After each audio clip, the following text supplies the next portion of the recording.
नमस्कार दोस्तों। प्रिया मौर्य आत्महत्या कांड के केस में एक नया मोड़ आया है। इसके लिए मैंने आपको एक वीडियो के माध्यम से आपको बताने की कोशिश कर रहा हूँ कि इस मामले में अब पूरे उत्तर प्रदेश में अब राजनीति गलियारा गरमाया हुआ है, जो कि अब दिन भर नेताओं का तांता लगा हुआ है और जो न्याय की बात है वो पीछे कहीं ना कहीं जाती हुई दिख रही है।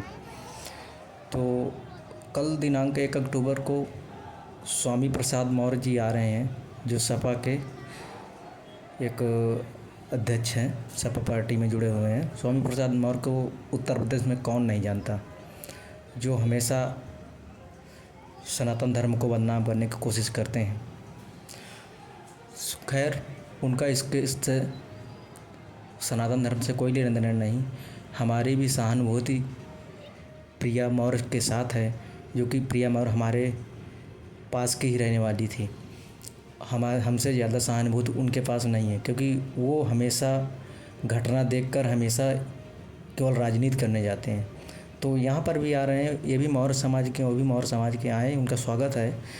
लेकिन ये है कि ज़्यादातर न्याय की बात करें, ना कि राजनीति भाषण दें यहाँ पे और विपक्ष को पकड़ें, न्याय दिलाने की कोशिश करें। इसमें नया मोड़ ये आया है कि जो राज कपूर सिंह, जो कि प्रिंसिपल हैं सरस्वती बाल मंदिर के खागा के, उन्होंने त्यागपत्र दे दिया है अपनी समिति को।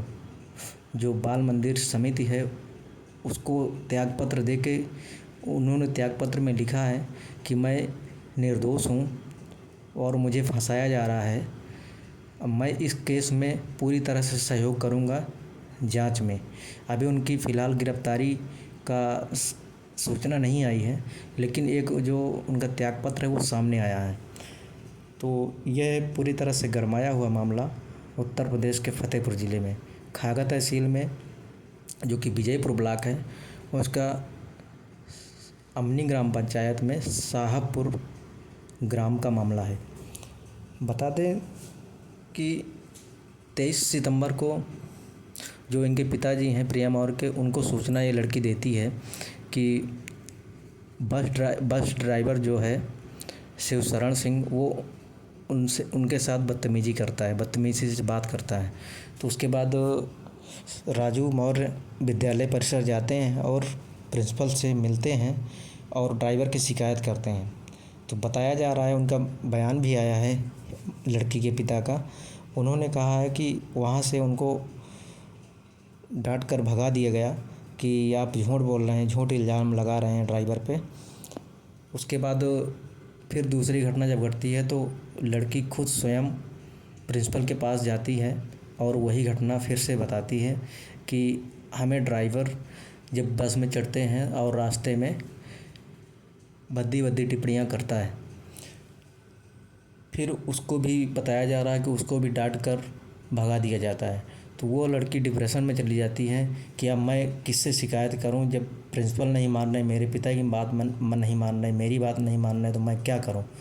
वह 17 साल की लड़की क्या सोचकर आत्महत्या की है वो तो वही जाने।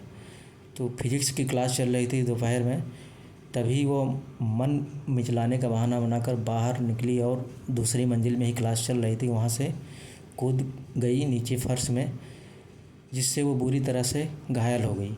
और आनन फानन में विद्यालय के कर्मियों ने उसको इलाहाबाद में एक नर्सिंग होम में भर्ती कराया। बाद में परिजन लोग वहाँ पहुँचे।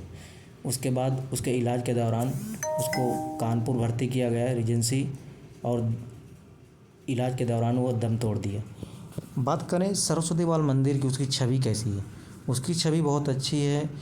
पूरे फतेहपुर ज़िले में खागा तहसील में सबसे, अगर रैंकिंग में नंबर 1 विद्यालय हैं, 1 और 2 दोनों का मुकाबला चलता रहता है, सरस्वती विद्या मंदिर और सरस्वती बाल मंदिर। इसके छात्र हमेशा हर वर्ष के टॉप 10 में, इसकी लिस्ट में कोई ना कोई लड़का रहता है। तो विद्यालय की बात करें तो विद्यालय का जो स्टाफ मैनेजमेंट है वहाँ का बहुत बढ़िया है। अब ये एक घटना घटी है तो इसके पीछे अब पूरे विद्यालय को बदनाम नहीं किया जा सकता।